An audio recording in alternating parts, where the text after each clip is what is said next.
Good morning, good afternoon, and good evening, everybody. This is Dylan with Tucson Future Classics. And that is our 2017 Volkswagen Golf Alltrack.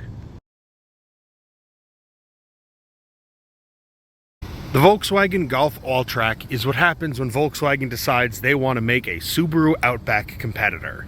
This is the basic Volkswagen Golf Sport Wagon, lifted 1.5 inches, given their standard all-wheel drive system, and with a little bit extra body cladding and some ruggedized elements underneath, like slightly tougher skid pads and bash plates, that kind of thing. Brian managed to source one with a pretty cool story and some pretty low miles. This one's only got 85,000 miles. It's actually about to hit it on my drive back to the yard from filming this. And it came out of Santa Cruz, California, which is just south and west of San Francisco, down on the coast.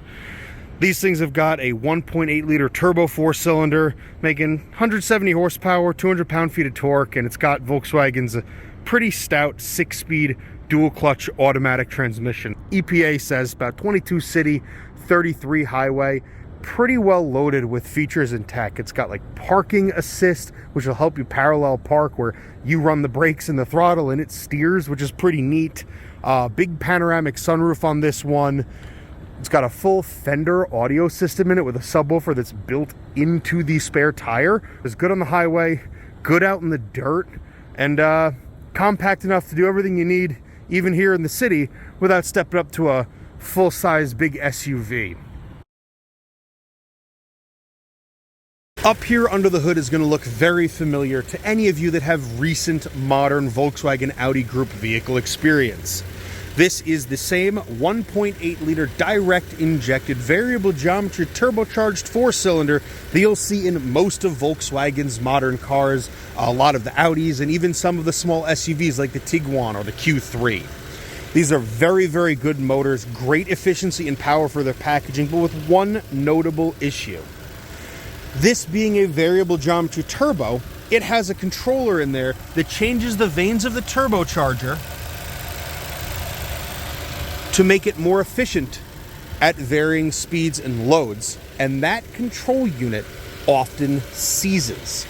So instead of rebuilding it or doing any of that, we sourced a brand new OEM Plus unit that has some of the common failures addressed, and we just put a whole new turbo on it. In doing that, did an oil change, new air filters, and new coolant to make sure everything is topped up and back to stock and running as it should be. It's all laid out very, very nicely. So coolant reservoir here, oil dipstick there, fill back there, brandy new turbo hiding right back there, brake fluid reservoir there. Up under this heat shielding is the battery, windshield washer fluid here, and there's your air box for your engine air filter. Coming around to the back of the wagon here, two pretty cool things. First, you push and you use the Volkswagen emblem to open the hatch. And when you put it in reverse, this flips the other way and your backup camera spits out so as to not get all covered in dirt and grit and mess up your picture. And then, this being a wagon, has all the space you'd expect. I'll move this out of the way. Has 2 notches for the cargo cover there. And big old compartment here, couple of little storage pockets on each side, with the right side has a household outlet and a 12-volt cigarette lighter. Over here, same pocket on the side, but this still has the Volkswagen roadside assistance kit with its Velcro, so it still sticks and stays put. Down under the floor, not too much to note, big open storage cavity here. But that's not just your spare tire. That wire going into it, and that badge that says Fender, that's the subwoofer for the Fender sound system in this car. Very clever packaging, and it really does bump. The only other thing of note back here, you've got a pass-through right there, and you pull these levers. They're spring and gravity assist for the seats, so they'll fall right down. If the front seats were a little further forward, they'd go all the way, and you'd have a big flat load floor, making the most out of the space in this wagon. All right, up here in the captain's seat, take you through everything. power windows, power door locks, power mirrors, automatic headlights with fog lights, pull out for the fogs, dimmer for that center control, and here is the center control. You've got your 2 standard gauges, speedo and tach, but the middle display here has got a lot of information, and it is quite programmable, including a lot of nerdy data like fuel economy, fuel used, oil temperature, and pretty neat. This one here shows how much fuel different settings in the car is using. So like how much fuel your climate control uses, as opposed to just driving with, I guess, less climate control. More information is always good, and it's kind of fun to see all that. Moving down, you control that with this here, pages left and right, and to control the actual lists that you're in. Answer and hang up the phone calls, yell at the car to make it do stuff. Track forward, track backward to fast forward and reverse, or skip tracks. This side here, you've got your cruise control, which is not just a standard fare cruise control, but this button in the middle means you've got adaptive cruise. So this is how you dial in the following distance, and volume up and down here. Got paddles on top of the wheel for that 6-speed dual clutch automatic transmission. So if you're feeling particularly sporty, you can run through the gears with these 2 up here. Moving over, we've got our infotainment system here. Got everything you need on this, and Volkswagen did a really good job because all these buttons are redundant. So if your hands are greasy or you don't have good luck with touch screens or what have you, you can get to everything using these buttons on the side. But got standard AM, FM, media is going to be your Bluetooth, your auxiliary, your USB. There's an SD card and CD changer here in the glove box, which I'll show you in just a second. And then obviously all of your phone connectivity stuff, voice commands, mute the system, sound will run you through everything, including cranking up that Fender subwoofer in the back. And then car, just a nice little menu showing more driving details and trip details. Menu here gives you all those options and a little bit more. So it's a pretty good system. Over here in the glove box, you've got all your books, and right there, that's the CD player and the SD card. So that's where you load in both of those to have even more sound options. Oh, and I forgot, that little guy right there, this is an air-conditioned glove box. You keep your AC on, put a drink in there, it'll keep it, well, cool. Maybe not cold, but definitely cool. HVAC controls, exactly what you'd expect, how hot you want it, how hard you want it, and where you want it. And then you got heated seats, driver and passenger, right up there on top. This is the shifter for that 6-speed DSG.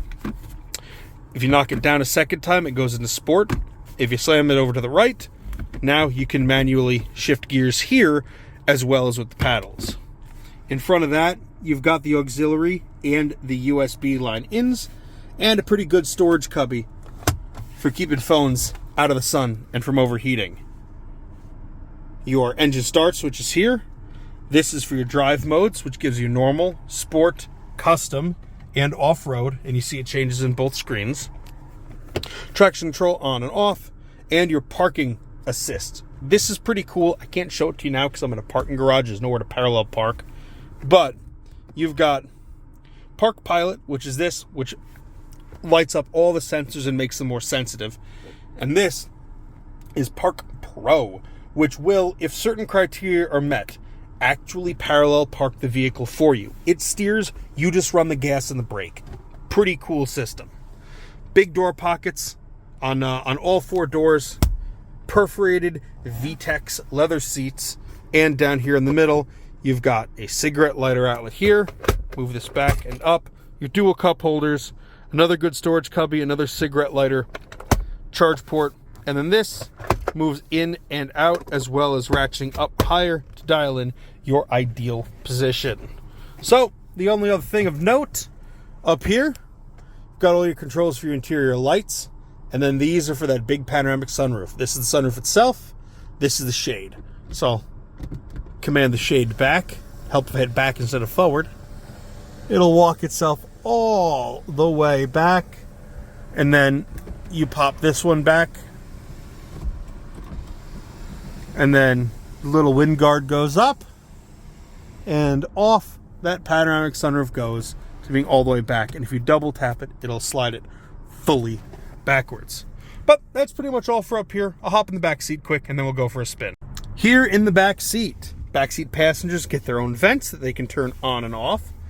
Pockets on the backs of both driver and passenger seats, and door storage pockets with just about enough room for a big water bottle. They're pretty wide in there.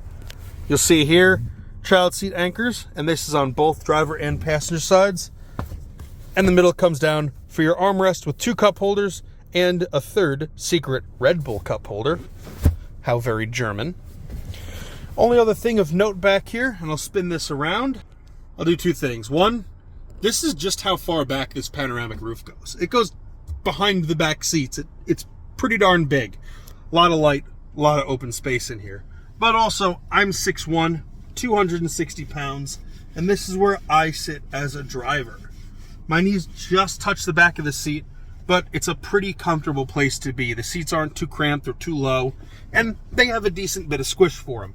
So, not a bad place to be. This being based on a Golf, Volkswagen knows how to make a small car roomy. Take a minute as we're leaving the parking garage here. Windows down, everything will echo. Good throttle, good brakes, and no squeaks, rattles, or undue suspension or driveline noise. Gonna loop around one more time before getting out onto the road. And take a second and show you real quick. When you put it in reverse,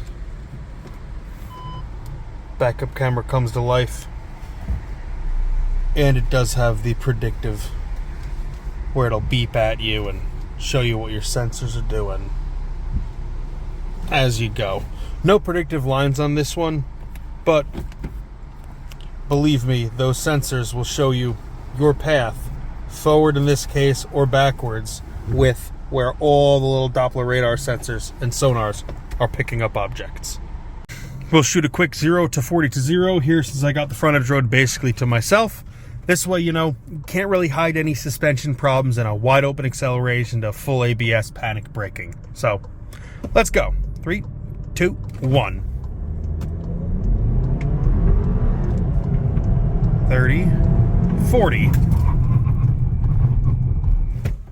Boom. Stopped true, stopped quick, no drama. Getting out here on the highway, hit that adaptive cruise control on, and boom. Set it at 70, and just let it do its thing. Nice and quiet, smooth, and this thing should be in the low to mid 30s here on the highway doing normal, like, commuting speeds. So pretty nice long distance vehicle if it needs to be.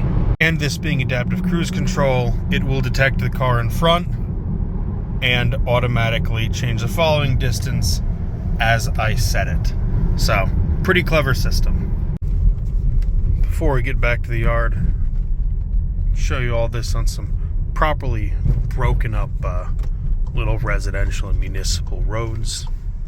Just give you an idea. Again, no clunks or rattles or anything really undoing the suspension, and even for this being a wagon, which are usually boomy or a little bit louder inside than their hatchback or sedan counterparts, Volkswagen did a pretty good job with the NVH on this, even over this pretty rough pavement. It doesn't make too much noise, and still being a small car, we have got a very, very good turning radius on this thing. So yeah, even like manhole cover there, like the speed bump, doesn't really lose composure, no clunks, no bangs. It's whether you're out on the highway or doing some driving in town, it's a very composed place to be. One last walk around of this 2017 Golf Alltrack now that we're back at the yard to wrap everything up. If you like what you've seen so far and you want to see more and learn more about this car, please visit our website, TucsonFutureClassics.com. On our website, you'll find the full listing of this vehicle, which has a suite of photos, a written description, and the Carfax Vehicle History Report. I do have to ask, however, we are an appointment-only dealership, so when you're ready to come down and check this thing out, please give us a phone call, shoot us a text message, email us to info@TucsonFutureClassics.com, slide into our Instagram DMs, or hit us up on Facebook Messenger. However you want to get in touch with us, we'll be here ready to show this off.